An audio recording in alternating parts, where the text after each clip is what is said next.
Now that we've talked about some additional applications of that model, which again, we still haven't actually solved that thing. All we're doing is qualitative stuff right now. Because in the real world, the qualitative information you can get from a model can be so much more important than all of the crazy amount of work it can take to actually quantitatively solve the thing. And to make matters worse, in some cases, there are some equations that either cannot be quantitatively solved with like an exact answer. You would need to do some numerics to figure out what an approximate solution is, or you just don't know what the answer is yet. Right? There are equations out there, which we'll talk more about later in the semester, where there are no known exact solutions to them. And this happens, right? This happens in the real world. I mentioned in, I think, the first lecture about math modeling that there's a trade-off that happens in math modeling, in everything in life, really. There's always a give and a take, but let's restrict ourselves to math modeling for right now. In modeling, there is a big trade-off that happens. When you make assumptions that are more realistic and truer to the real world, the mathematics is going to be incredibly hard. And that is because the real world is incredibly complicated, right? So in order to make the math a little easier, you have to make some idealized kinds of assumptions. And the trade-off, which we've already seen in action, is that when you make some idealized assumptions and you make the math easier, you end up having to be very careful about how you actually implement and understand and synthesize and analyze your model.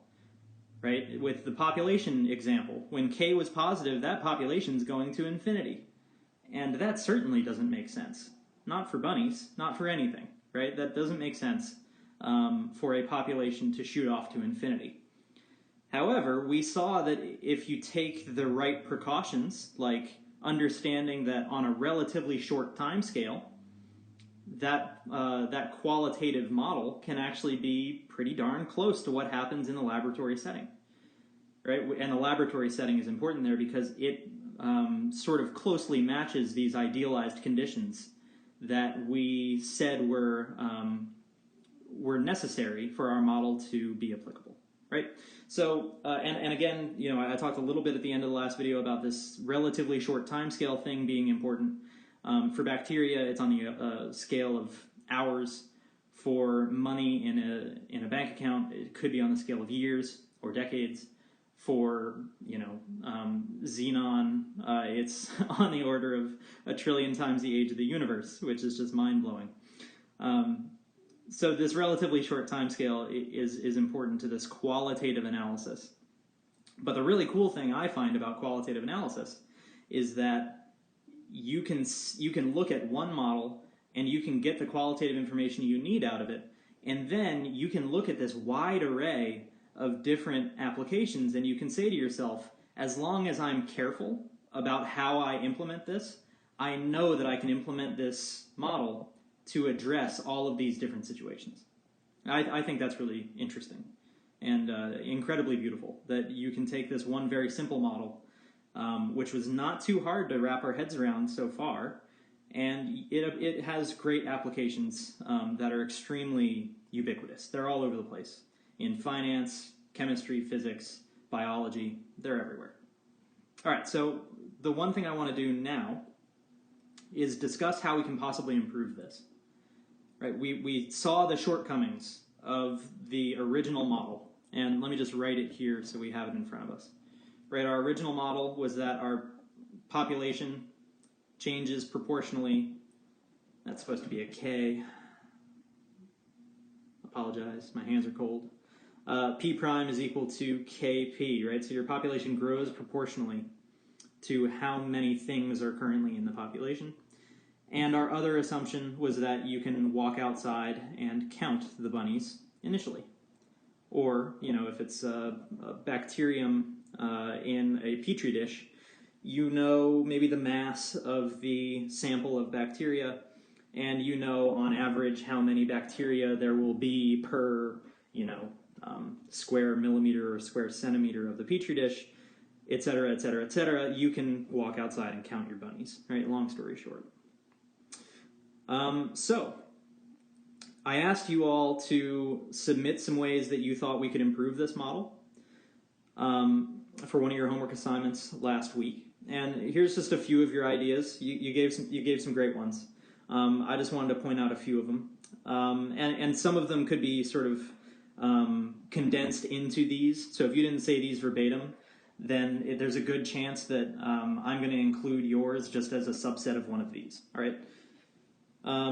So the three that really jumped out at me were adding a food and water supply, adding predators or competition, right, non-violent competition for resources, and adding in a male-female ratio that's not necessarily 1-to-1, like how I sort of imagined this would happen, right? I sort of imagined that to make our lives easier, our population would always be 50-50, right? It would always be half male, half female.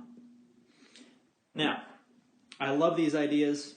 Let me briefly discuss them. All right, say we want to add a food or a water supply.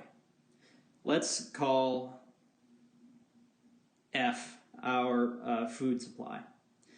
Well, F is itself going to be a population. And now, you might think to yourself, and some people did put this in their notes when I asked for this submission, some people did point out that water is going to be significantly different than food. The reason being that water doesn't have a gestational period, it doesn't have a reproductive cycle, things like that. It's not as seasonally affected depending on what climate you're in, things like that. All right, so that is true. However, it is still a population that is affected by a sort of reproductive cycle. If you think about what the reproductive cycle of water might be, it is the water cycle, right? This is how a population of water would be considered to be reproducing, decaying, growing, however you want to think about it, in the wild. All right, water is also much more complicated just for a variety of reasons that, frankly, I don't want to get into right now. It can be extremely complicated to try and model a water supply. If you're looking at something like a lake or a pond that has been there for thousands of years or millions of years, possibly hundreds of thousands of years more likely, then, you know, it's a little bit easier to say what's going to happen. So yes and no. All right, that's my answer to this one. Water is still a kind of population that you would have to account for. It is still dynamic, right? It can still change. So food and water, you're still talking about modeling another population. So at the very basic foundation of it, you would have to start off with some kind of model of the food population itself. All right, it changes with time. Now, ditto for predators and competition, right? If your predator population, I'm going to call it F again, F instead of being food, F is going to be foxes now. F is still a population that you will have to model. All right, for competition, maybe you're talking about squirrels, right? If the squirrels are competing with the bunnies for their food, this is still another population that you have to model. Now, here's, I think, maybe the subtlest of the points. The male-female ratio in your population. All right, so the male-female subsets of your bunny population. Well, if you think about what your bunny population is, it can be viewed, if P is your bunny population, it can be viewed as the male plus the female populations within your bunny population. In other words, the males and the females are each their own individual populations. And there is a theme that's going on here with all three of these bullet points. And that is that in order to add any one of these three new factors to try and make our model more realistic to an actual wild bunny population, we're going to have to be able to model a second population. Whether it's the carrots, or the water supply, or the foxes, or the squirrels, or even just looking within the bunnies themselves and looking at the male population as acting separately from the female population, growing and changing separately from the females. In each one of these cases, we're going to have to be able to model a second population. And if that were the case, right, if we were just modeling like two populations that existed side by side, but had nothing to do with each other, well, we know how to get our foot in the door there because we know how to start modeling populations. It's doing the exact same thing we just did. However, what makes all three of these really hard is that you're not just modeling two side-by-side, totally non-interactive populations. You're modeling heavily interactive populations, right? The carrots are being eaten by the bunnies. And possibly the reproduction of the carrots might rely on the bunnies themselves, right? If the bunnies are eating some carrot seeds and then they hop away a mile and they poop out the carrot seeds, then you're going to get a new carrot patch in a different place, right? So the reproductive cycle of the carrots may be heavily dependent on the bunnies themselves. And of course, the bunnies are dependent on the carrots. Same thing is true for the foxes, right? Foxes are heavily dependent on bunnies. The bunnies are going to be heavily dependent on the foxes in the sense that if there are a lot of foxes, the bunnies are in trouble. If there aren't as many, then the bunnies are more free to have their population grow. Ditto for the squirrels, right? Same exact logic, just without direct violent competition. And the males and females, they very much are interacting within this population, right? So in each one of these three cases, I think the word that I'm trying to get at here is, number one, they're dynamic. All three of these are dynamic. And they're dynamic interactions. Oops.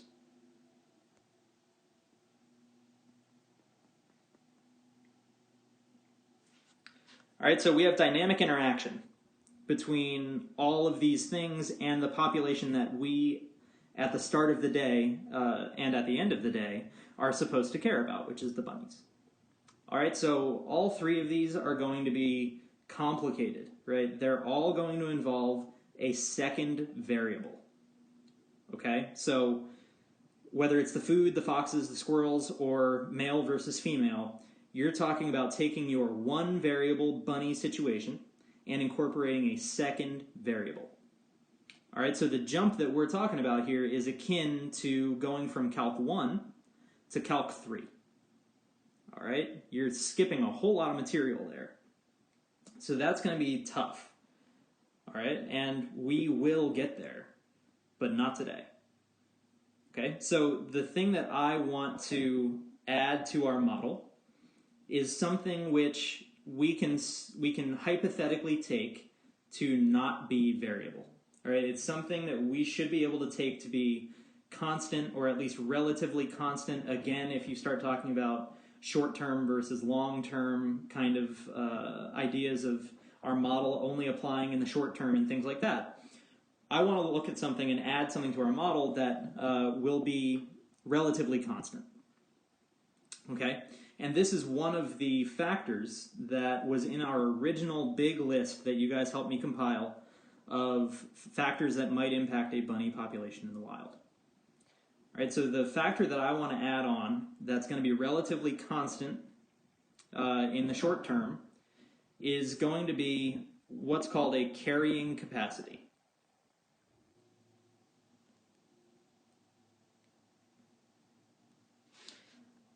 All right, and this is, I'll denote it by K. And this is just the number of bunnies that the environment that they live in can possibly support.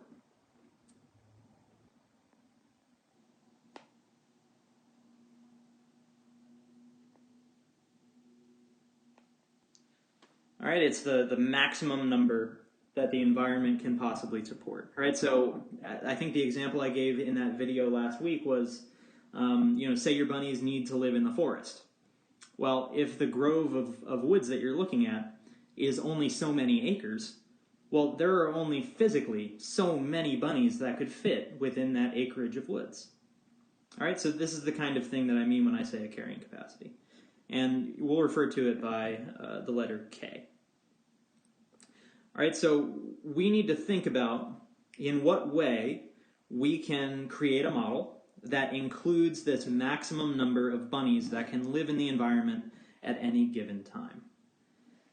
And I mentioned that this idea of math modeling very much is like a staircase that you're building as you go. All right? You don't start from scratch every time you want to do something with a model. You always try to use what you've already done and build upon it and try to improve it. So let's start with our sort of fundamental model, right? Our first model, which only incorporated two things, right? It only incorporated the fact that we can try to understand their growth rate, right? How fast are they on average being born, and a net growth rate, so being born versus dying, or dying versus being born. And the other thing that we assumed about this population was that we could walk outside and count them. Or, like Professor Sterrett in the bio department trying to use drones to count turtles, right? So something like this, right? Hypothetically, we can walk outside and count them. So this is our first model. And what I want to do now is just try to think about what a population's going to do if it only has so much room to grow. Right? A very good way to think about this might be like bacteria in a petri dish, right? You put a food supply in a petri dish and you introduce a bacteria population. And, they're going to eat up the food supply, assuming you give them plenty of food. They're going to eat up this food supply, and they're going to subdivide, and they're going to reproduce, and the bacteria population is going to expand. They physically only have the few square inches of the petri dish to expand into. They will eventually literally hit the boundary. They'll hit the edge of the petri dish, and they'll be unable to expand anymore. Okay, so what I want you to think about is how this rate of change, P prime, how do you think this should be affected by the carrying capacity? All right, so what I want you to think about is what might happen to P prime as P approaches K.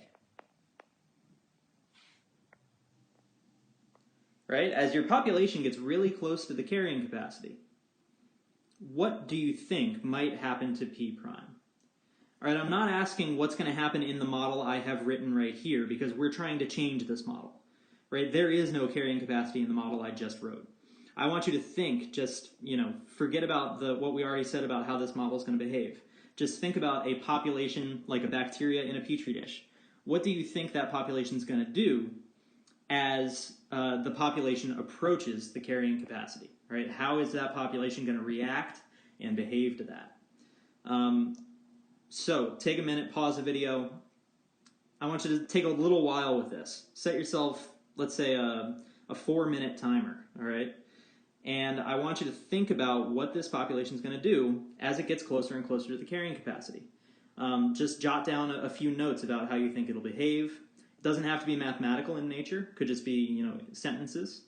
But write down a little blurb about what you think this population should do, and then try to relate that back to how P prime might have to behave. All right, so take a few minutes, maybe 4 minutes, set a timer, and then come back and resume. All right, so, we've already seen these examples. I just didn't mention what was going on past the first little bit of time, right? This is what I kept referring back to in the last video as this like relative time scale being important. So what I want to do now, instead of looking at the initial time, right? The initial time was important for us before because it sort of fit initially that qualitative sketch of how our population should behave.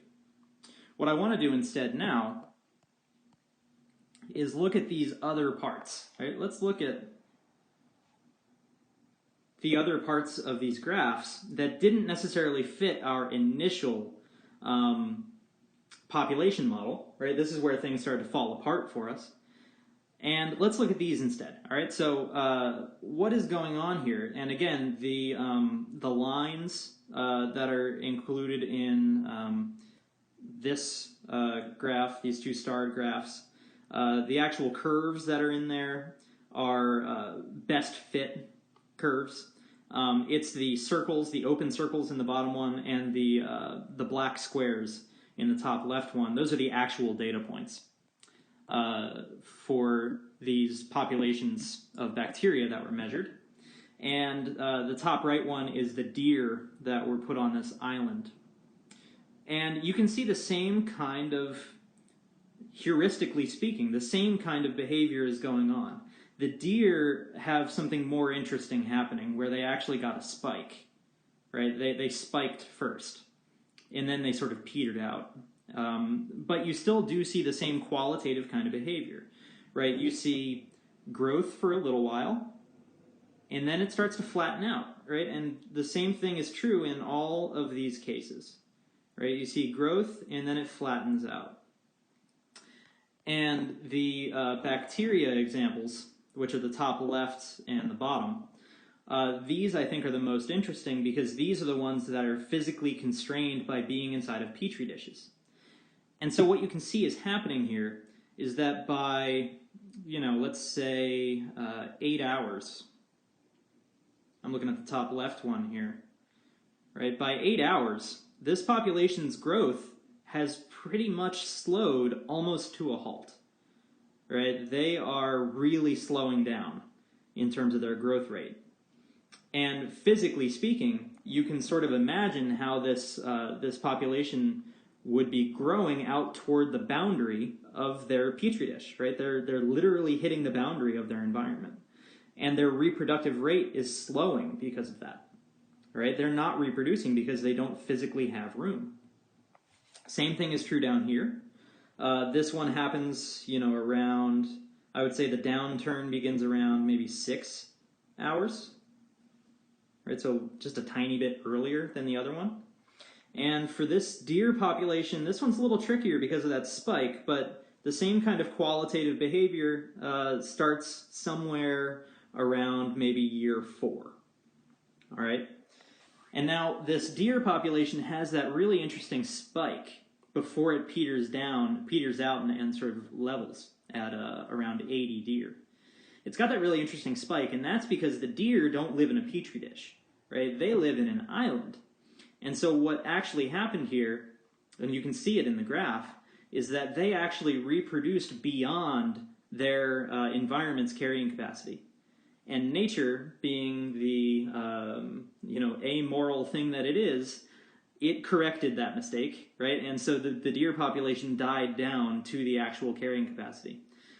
So in the real world, it is possible for populations to exceed the carrying capacity, and then nature will do the adjustment for them, right? They will die down, and their population will normalize to the carrying capacity. All right, so heuristically speaking, meaning I'm not saying anything really exact here, just sort of gut feeling, intuitively speaking, the same thing is true for all 3 of these cases, and that is that as a population approaches its carrying capacity, its growth rate should slow down. Right, that's what we're seeing here. All right, so let's write this all down. All right, as P approaches K, the carrying capacity, P should slow down. Right, that's just exactly what I said verbatim. Now, what we need to do is put that into some calculus language. This means that P prime should do something. All right, so what does it mean for P to be slowing down? This means that P prime should be doing something. If you look at the graphs, right, it looks like our functions are leveling out, right? It looks like our data is leveling out. So to fill in this box that I've drawn down here, right, to fill in the blank, what does a derivative look like for a function that should be leveling out? All right, so I want you to pause the video, take a minute, think about what should go in this box here. Where should p prime go so that our function levels out? All right, hopefully you came up with the same thing I did. Our function leveling out means that it's looking more and more like a constant. Constant functions have derivative 0. So what we should be able to say here is that p prime should go to 0. All right, so in terms of adapting our original model to reflect this situation, what we want to do is take this first line here, which involves p prime. So what we're doing is we're saying that under ideal conditions, it will grow proportionally to its current population. And now we just want to introduce something into this line that will account for this fact here, that as p approaches k, p prime should approach 0. Right? We want to introduce this fact somehow mathematically. And there's, well, why don't you take a second, right? Pause the video, take a minute, think about what you could do to this line right here. I said 1 minute. Let's make it 5. Set a 5-minute timer. All right? Take a little while and try to chew on this. What can you do to this line that will make it, right? What can you introduce into this line that will make it so that as p approaches the carrying capacity, p prime approaches 0? There's more than one way to do this, all right? So take 5 minutes, take a good chunk of time, and try to write some things down. Experiment a little. It's good to make mistakes. All right, see if you can come up with a way to mathematically make it so that as p approaches k, p prime approaches 0. After 5 minutes, come back. Okay, so regardless of what you've got in front of you, there is probably, I have a hard time with this calling anything the simplest way to do something, because simple is so incredibly subjective, but there is a simple way to do this, which is to, hang on, go the other way around, which is to see how far your population is from the carrying capacity. And if you want p prime to be going to 0 as p gets really close to k, well, what that's saying is that as p gets close to k, right, as p goes to k, p minus k, or sorry, k minus p, will go to 0. And that will make p prime go to 0. All right, so multiplying by this, this new term, this new factor, I should say, does exactly what we need it to do. Now, I put p minus k first. That would have technically been fine, because that arbitrary constant k in front of here would have absorbed that extra minus sign and made everything just fine. I want k minus p instead, because I want to imagine that p should be less than the carrying capacity in general, right? We generally want to assume that our population is less than the carrying capacity. And that will make k minus p a positive quantity. All right, so we want the growth or death of our population to be largely, almost entirely influenced by the sign of k, not necessarily by the sign of other things that we've included in our model. So, right, so this is really just sort of a little technical point. That's why I did k minus p instead of p minus k. Either one works. Okay, so what I want to do now, really what I want you guys to do now, is to sketch the phase plane for this thing. It is going to be more complicated, more interesting than the last phase plane. All right, so the exercise here. All right, so I want you to sketch the phase plane portrait of this thing and discuss the fixed points, right? Where are they? What do they actually mean? And discuss the asymptotics. All right, the asymptotics are going to be broken into a few different cases depending on whether you are above or below the carrying capacity. All right, so there's a good amount of work to be done in here. But the basic idea is the exact same kind of analysis that we did before, involving finding the fixed points, figuring out where p prime is positive or negative, and identifying directions of flow from that.